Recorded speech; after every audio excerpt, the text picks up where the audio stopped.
En lo profundo del océano yacen secretos olvidados, tesoros, naufragios, misterios, crónicas imposibles.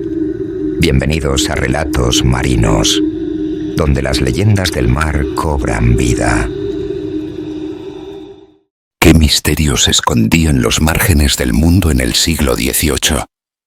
¿Qué criaturas, tierras o civilizaciones desconocidas aguardaban en los rincones no cartografiados del planeta? ¿Y quién sería el navegante lo suficientemente audaz para enfrentarse a lo desconocido con una brújula, una pluma y un puñado de hombres dispuestos a morir por la gloria? Su nombre era James Cook, y su historia comienza con un mapa incompleto.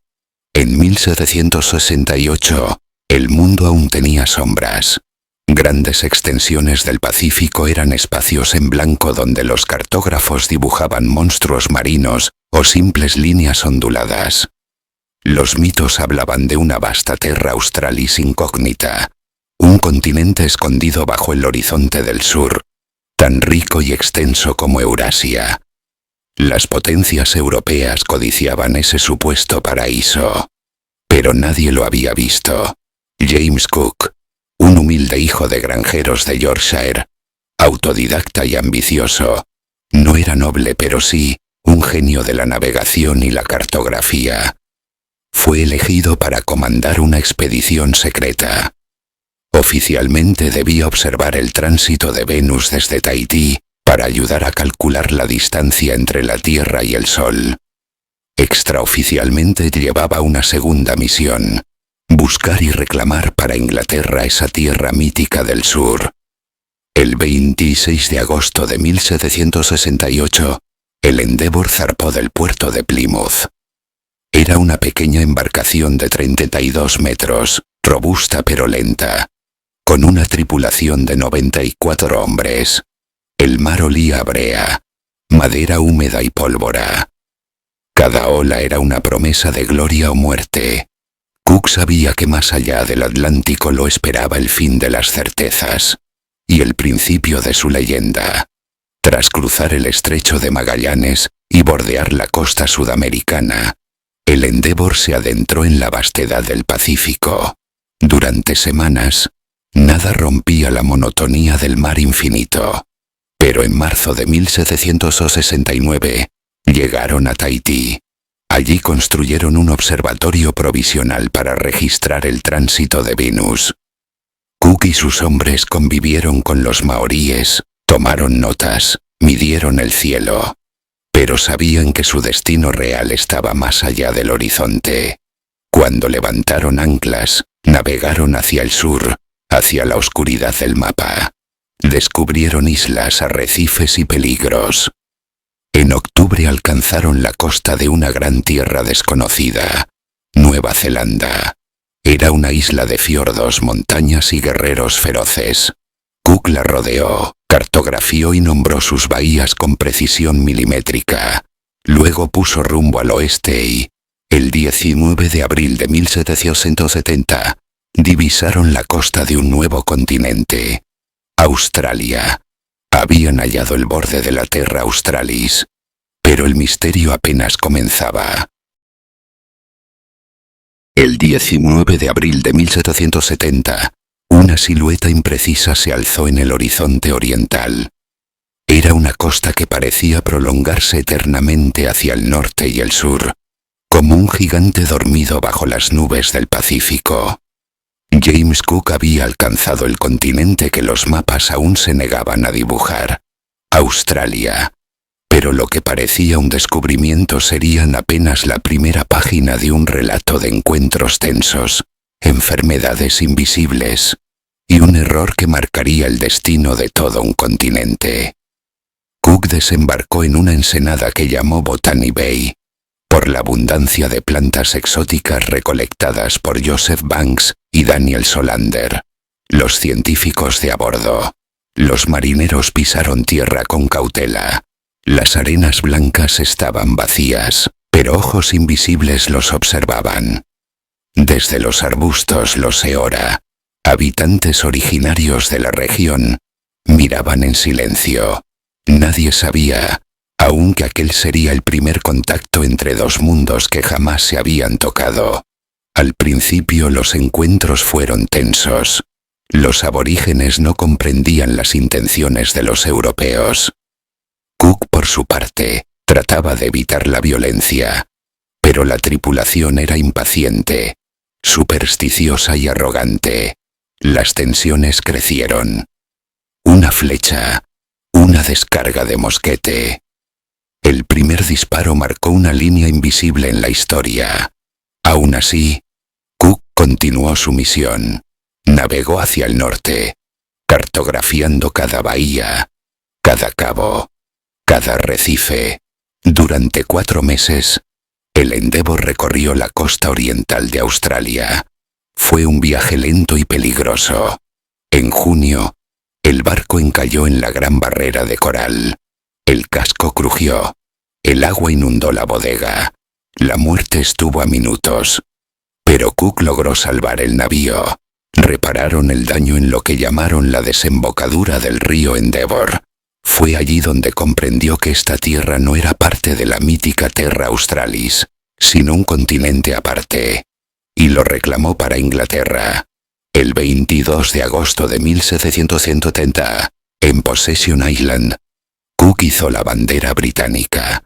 Lo hizo sin saber que millones de personas ya habitaban esa tierra desde hacía 60.000 años.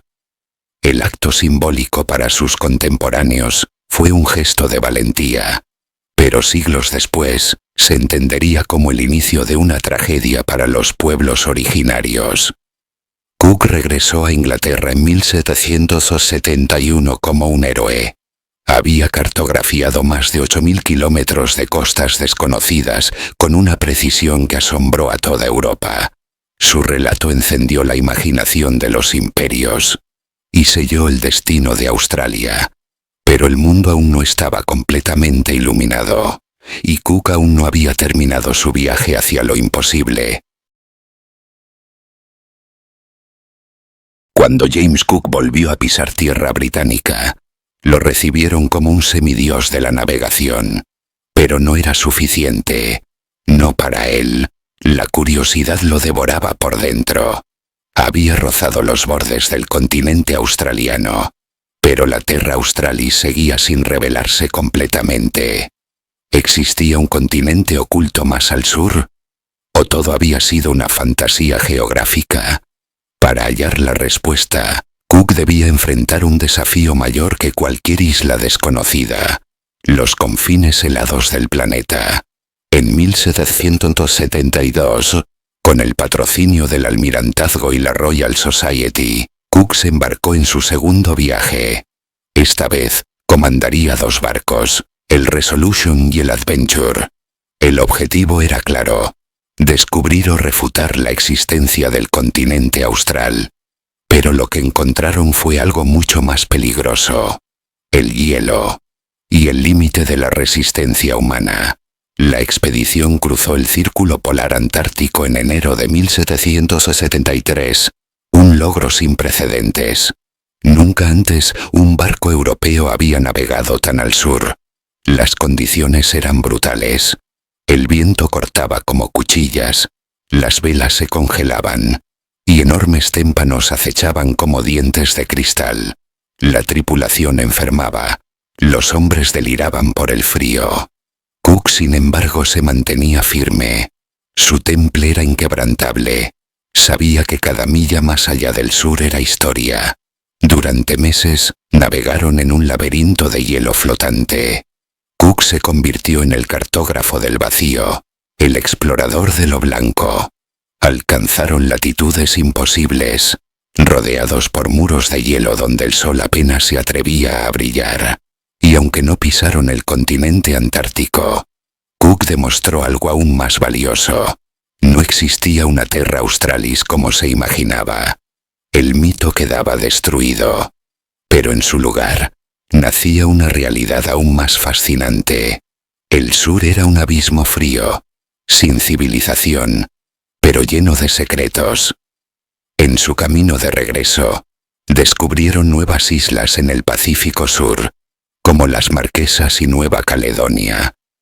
En Tonga, Cook encontró una cultura compleja y jerarquizada, pero también surgieron tensiones. Los europeos no siempre comprendían los códigos locales. En ocasiones, lo que era una ofrenda ritual se interpretaba como traición. Cook tuvo que aprender a navegar no solo los mares, sino las emociones humanas y el orgullo tribal. Regresó a Inglaterra en 1775, exhausto, envejecido, pero victorioso. Había desmentido el mito del continente austral y trazado mapas que aún hoy asombran por su exactitud. Pero su sed de misterio no se había apagado. Quedaba una última frontera, el Paso del Noroeste, y en esa búsqueda, la leyenda se tornaría en tragedia. El último viaje de James Cook no fue solo una expedición geográfica. Fue un descenso hacia el corazón oscuro del misterio humano. En 1776, cuando partió por tercera vez al Pacífico, ya era una leyenda viviente, pero en su interior se agitaba algo más profundo, una obsesión. El almirantazgo británico lo envió a buscar el mítico Paso del Noroeste, una ruta marítima que conectaría el Atlántico con el Pacífico a través del hielo ártico. Pero Cook también buscaba algo más, un límite que aún no había cruzado. El Resolution y el Discovery partieron con una mezcla de gloria y tensión. La misión era peligrosa, y el tiempo escaso. Cook bordeó el sur de África, pasó por Nueva Zelanda, y recaló en Tahití para abastecerse. Allí sus hombres notaron un cambio en él.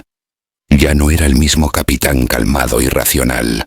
Había episodios de cólera, decisiones erráticas. Algunos decían que el mar le había robado el alma. En 1778, descubrió las islas que bautizaría como Sandwich, hoy Hawái.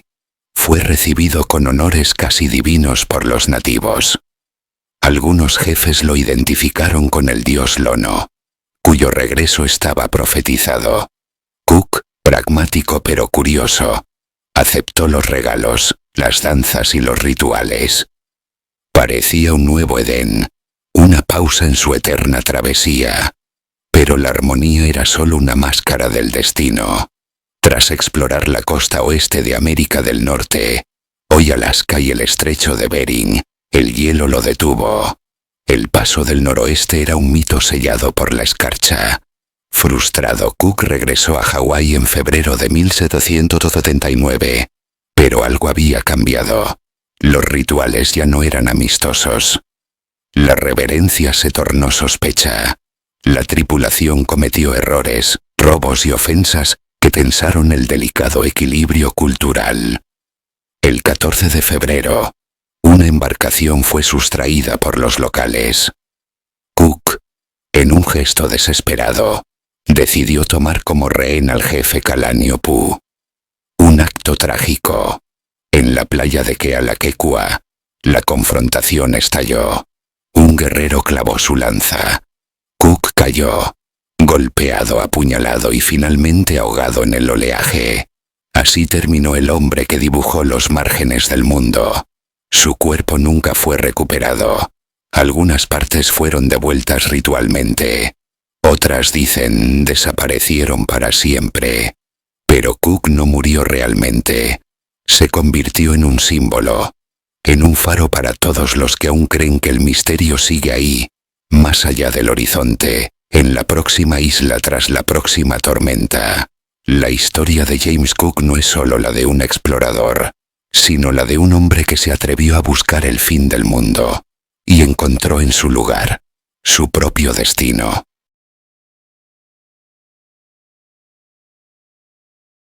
Si te ha gustado este relato, no olvides darle al like, suscribirte y compartirlo con tus amigos.